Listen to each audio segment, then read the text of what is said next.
everyone, my name is Nur Azlika Ayundra. My student number is 23050860009. Hello everyone, my name is Fatimatu Zahra. My student ID number is 23050860018.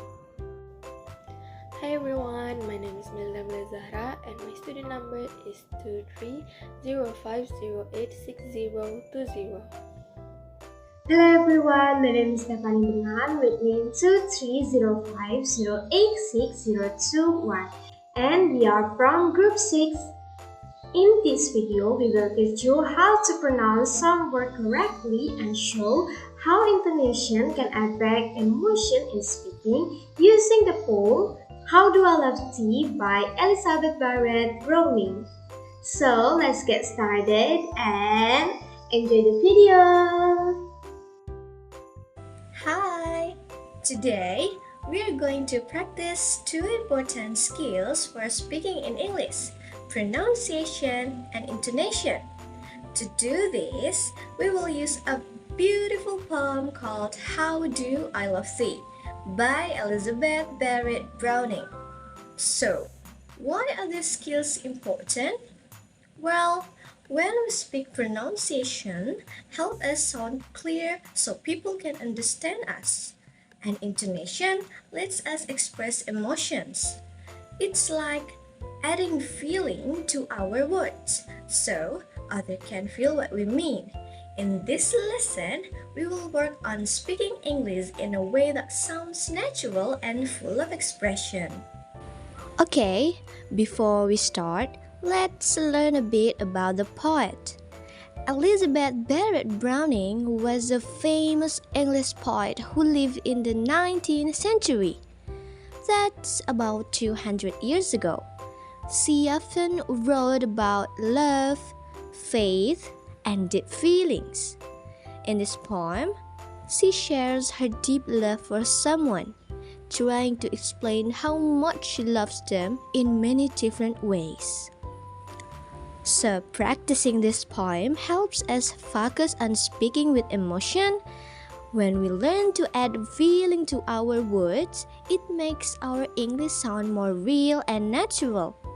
So, as we go through the poem, think about both clear pronunciation and showing emotion with your voice. Thank you for the explanation, Mrs. Lily. Now, in this section, we are going to learn how to pronounce some words from the poem How Do I Love Thee by Elizabeth Barrett Browning.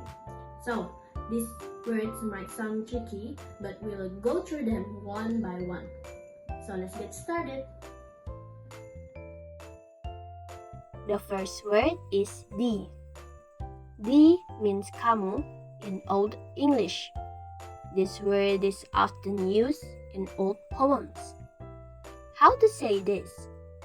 First, we start with the sounds where your tongue gently touches your front teeth, like in the word think. Then, we add a long E sound, like in see. Now, listen and try to repeat after me. Thee. Thee. Do you get it? Can you repeat after me? Thee. Good job. Now we go to the next word. The next word is depth. Depth means how deep something is. Seberapa dalam sesuatu tersebut. It can be about feelings or thought. How do we say this? We start with the D sounds like in the word dog, and then we add a short E sounds like in the word bed. Finally, we end it with the T sounds with your tongue touching your front teeth, just like in the first word. Now let's try it together. Depth. Depth. Can you repeat after me? Depth. Sounds great. Now let's go into the third word. The third word is breadth. So breadth means how wide or broad something is. Seberapa lebar atau luas sesuatu tersebut. not bread, the food one. How to say this word? We start with saying bread, just like the food one, but we end it with the th sound, just like in the second word. Do you get it? Now, let's try saying it. Bread. Bread. Do you get it? Can you repeat after me? Bread. Good job. Now you can go to the next word. So, the next word is height. Height means how tall something is. Seberapa tinggi sesuatu tersebut. From bottom to the top. How to say this word? First, we start with the h sounds like in the word hat. And then we add the a sound like in the word my. A. Finally, we end it with the th sounds like in the word top. Do you get it? Now, let's say it together. Height. Height. Can you repeat after me? Height. Sounds great. And then we go to the fifth word. The fifth word is breath. So breath means the air we breathe in and out. In Indonesian, it means bernafas. So how do we say this word? First, try to say breath word like the food one, but instead of ending it with the d sounds, we end it with the th sound. Straight placing your tongue at the top of your teeth. Breath. Can you guys repeat after me? Breath. Breath. Good job. And then we go to our last word. And finally, we get into the last word. The last word is death. Death means the end of life or kematian. How do we say this word? So just like the previous one, bread, but we started by the sounds, just like in the word dog. And then we ended with the th sounds. Do you get it? Now, try to listen and say it after me. That. That.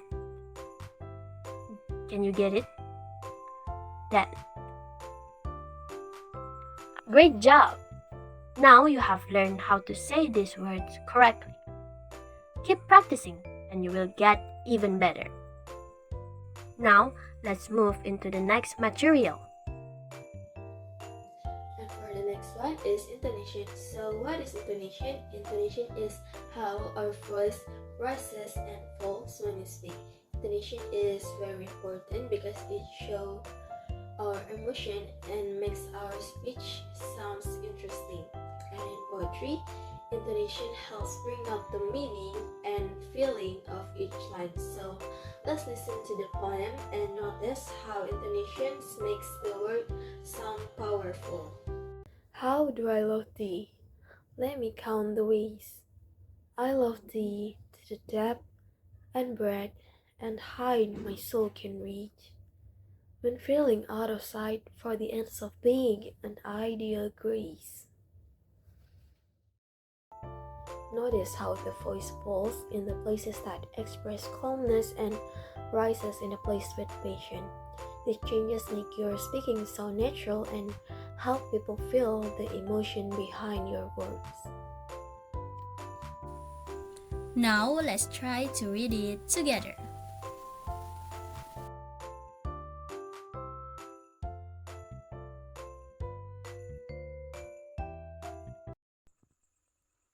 How do I love thee? Let me count the ways. I love thee to the depth and breadth and height my soul can reach when feeling out of sight for the ends of being, an ideal grace. I love thee to the level of every day's most quiet need, by sun and candlelight. I love thee freely, as men strive for right. I love thee purely, as they turn from praise. I love thee with the passion put to use in my old griefs, and with my childhood's faith. I love thee with a love I seem to lose with my lost saints. I love thee with the breath, smiles, tears of all my life. And if God choose, I shall but love thee better after that. Now let's try answering these questions. Number 1. What emotion is dominant in this poem?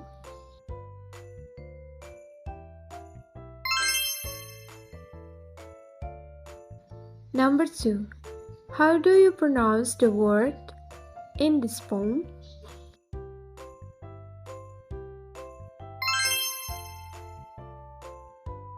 Number 3. How do you pronounce this word correctly?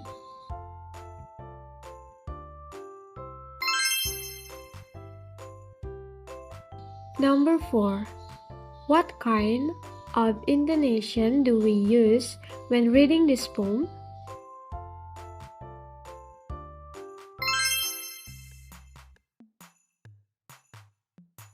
Number 5. What kind of tone of voice is most appropriate to convey this poem?